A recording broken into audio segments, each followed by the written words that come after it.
Nathan, are you really going to divorce Olivia and study abroad? In the quiet living room, Nathan looked at Mrs. Sullivan's shocked face across from him and nodded. Yes, Mrs. Sullivan. As you know, I wasn't the one who was supposed to marry her in the first place. For Olivia, I was just an unexpected stand-in, a substitute when the real groom didn't show up. Now that he's back, she's been so happy lately. It's time for me to go. Outside, a light snow was falling, creating a beautiful winter scene. He smiled lightly. Studying abroad has always been my dream anyway. Mrs. Sullivan looked at the young man before her, remembering Olivia's wedding 3 years ago. Ethan, who was supposed to be the groom, had fled abroad at the last minute. Just as Olivia stood awkwardly on stage, red-eyed and unsure what to do, Nathan had put on an ill-fitting suit and slowly walked up. He apologetically took the microphone and addressed all the guests. I'm so sorry, there was traffic on the way. I'm late. With that act, he had saved Olivia's dignity and the Sullivan family's reputation. Mrs. Sullivan let out a long sigh, then asked uncertainly, will Olivia agree to the divorce? Nathan shook his head with a smile. I already got her to sign the divorce papers. 2 weeks ago, he had given her the divorce agreement. At the time, Olivia was in a rush to finish work and meet Ethan. She had signed without even looking and left. Now, in just 7 more days, he would be able to get the official divorce certificate. He would be free.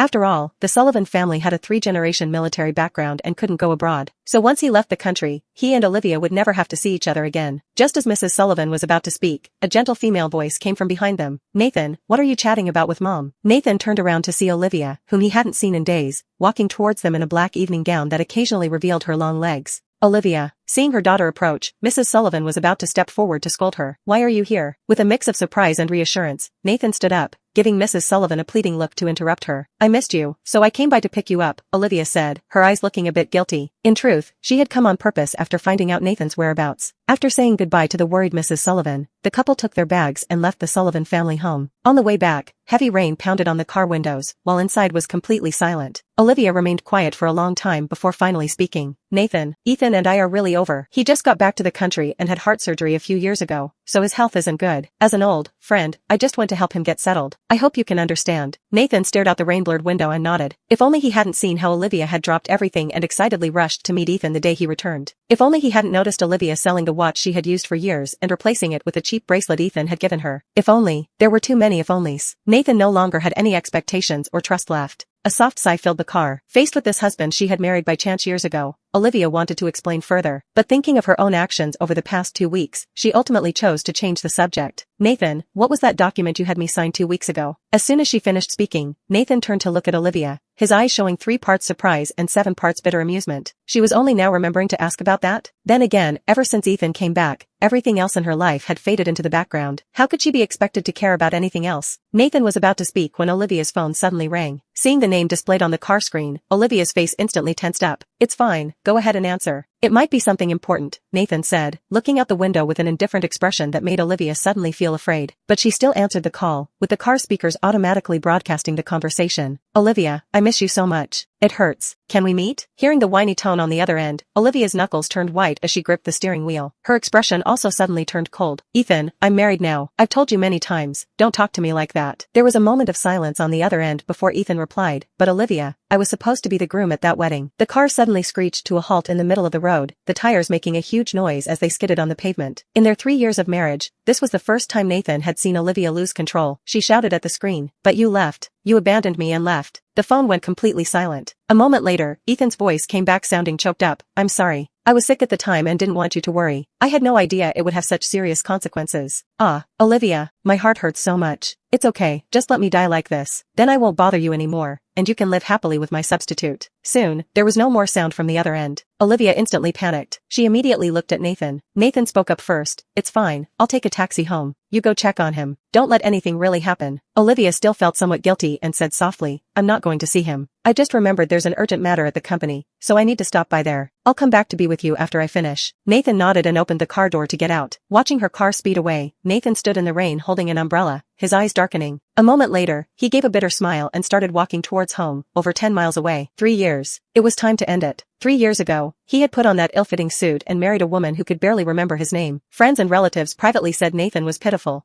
just a stand-in for his wife's true love. But in the 3 years since, they had shared romantic moments together and dreamed of the future. Nathan had thought he had melted the heart of this so-called ice queen. But now, Nathan clearly knew he had been wrong. If that was the case, he should return to where he truly belonged and give back this position as Mr. Sullivan. It would fulfill Olivia's wishes. And free himself as well. Lightning split the night sky, followed closely by torrential rain that swept through like a tidal wave. It also washed away the last of Nathan's feelings for Olivia. Nathan slept alone that night. By noon the next day, Olivia still hadn't returned. When he woke up, it was still raining outside. Nathan stayed at home, calmly deleting all the posts about their married life from his social media accounts. Just as he finished cleaning everything up, he saw that Ethan, who had been threatening to die yesterday, had suddenly posted on social media. "What's it like to be doted on by your ex-girlfriend?" He included a grid of 9 photos. In the first, the usually cold and indifferent Olivia was in his arms, feeding him porridge. In the second, the normally aloof Olivia was sitting by his bedside, holding his hand. In the third, the usually proud Olivia was kneeling in front of him, her eyes full of concern as she helped him take medicine. The fourth showed a pile of luxury goods, each worth millions. Ethan had captioned it, "Thanks to Olivia's connections, I'm not angry or upset anymore." In the photos, the handsome man smiled sweetly, looking like the happiest prince on a phone call. The comment section was full of envious remarks. "Left and experienced hardships, returned and it's still true love." "Ethan, did you save the galaxy in your past life?" "No way. It must have been at least 10 galaxies." "Ethan, how did you manage to make your ex still so devoted to you?" Besides the envy, there were naturally some who wanted to mock Nathan. Nathan just glanced over them briefly, a few comments catching his eye. "I wonder how Mr. Sue feels seeing all this. What could a mere substitute feel? Did he really think that by stepping in to save face as the groom, he could win the heart of the Sullivan family's princess? He's probably dying of jealousy right now. Want to bet how many minutes before this lapdog shows up? I bet 10 minutes. I bet 5 minutes. I bet 1 minute. He's probably already downstairs. I'll stake my new Lamborghini on it." Many people eagerly joined in the betting, with the stakes getting higher and higher. But Nathan just smiled resignedly. He would soon no longer be Mr. Sullivan in others' eyes, so why chase after a woman who didn't belong to him? So Nathan quickly typed out a response on his phone. "I bet he won't show up for a lifetime." His words stirred up a storm, with many people immediately messaging to ask if he was joking. Nathan simply turned off his phone and stopped looking at any messages. Instead, he turned to make himself a bowl of noodles. Just then, the phone suddenly rang. Nathan didn't answer, but the calls kept coming nonstop for 5 or 6 minutes before finally stopping. But soon after, the housekeeper Mrs. Zhang came in holding her own phone, looking troubled. "Sir, the young miss wants you to answer the phone." Only then did Nathan pick up the phone and answer. "Nathan, it's all a misunderstanding. I already made Ethan delete those posts. Don't overthink it. He was feeling very unwell yesterday, that's why I didn't come home. Nothing happened between us." Olivia's anxious voice came through the phone. The moment she saw Nathan's comment, she had panicked. Nathan looked at the noodles he had made and calmly said, "I made noodles. Are you coming home to eat?" Olivia was stunned for a moment before replying, "I'm glad you're not angry. You can eat the noodles yourself. Ethan's heart is hurting again, so I'm taking him to the hospital for a checkup. Don't worry, we're really just free dash." Before she could finish, Ethan's panicked voice came through on the other end. "Olivia, where are you? I can't see you. Did I lose you again? My heart feels so anxious." The call was abruptly hung up, leaving only Olivia's urgent voice addressing the other end. "Ethan, I'm right here. You didn't lose me." Looking at the ended call, Nathan sent Olivia a message. "That document you asked about yesterday is in the glove compartment on your side. Open it and you'll see what it is." It wasn't until 2 hours later that Olivia finally replied with one sentence. "No need. Whatever you had me sign, I'm sure it's not to harm me." This meant she wouldn't look at it. Of course, right now she just wanted to be by Ethan's side. Why would she bother looking at anything unrelated to Ethan, even though that divorce agreement was right within her reach? In the afternoon, Nathan drove to follow a truck delivering supplies to the orphanage where he grew up. Nathan had been an orphan since childhood, raised here. Seeing Nathan arrive, the children were all very excited, running up to cling to him and share their experiences. After spending time with the kids, he went to the director's office to say goodbye. "Mama director, I'm going abroad for further studies." The director was very happy. Nathan had been a top student in physics at Tsinghua University, but had suddenly given up studying abroad for a flash marriage. She had been regretful about it for a long time. "Nathan, that's wonderful news." The director held Nathan's hand, smiling with satisfaction. But then she thought of something and her expression turned worried. "But, you going abroad to study means you and Olivia will be in a long-distance relationship. That can be very difficult." Nathan looked out the window at a few children playing and running around, shaking his head with a light smile. "It's not a long-distance relationship. We're getting divorced. Because..." Ethan came back. The director was stunned at first, then let out a long sigh, feeling both regretful and relieved. "I guess I wasn't wrong in my initial assessment. This marriage of yours was never going to last long. You see, once a person still has someone else in their heart, no matter how loving things seem on the surface, it's all fake. As soon as that person comes back, the marriage is over. So it's good that you're divorcing." She held Nathan's hand sympathetically, comforting him softly. Nathan smiled back and hugged the director. Yes, it was good that it was ending.